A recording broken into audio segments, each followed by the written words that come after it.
keha on pisut nõrk. Aga praegu istun ma oma Mersu tagaistmel ja diiselmootor laulab mulle vaikselt laulukest.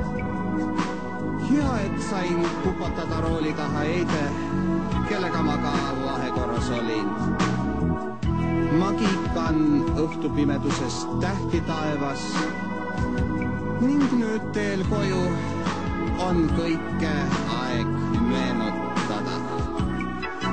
Mu sõber Raimond oli sünnipäevalaps, ta sai jälle aasta vanemaks. Ma võtsin viina. See oli tulnud igasugu rahvast, see joomareid ja naisi, kes päris vahvad.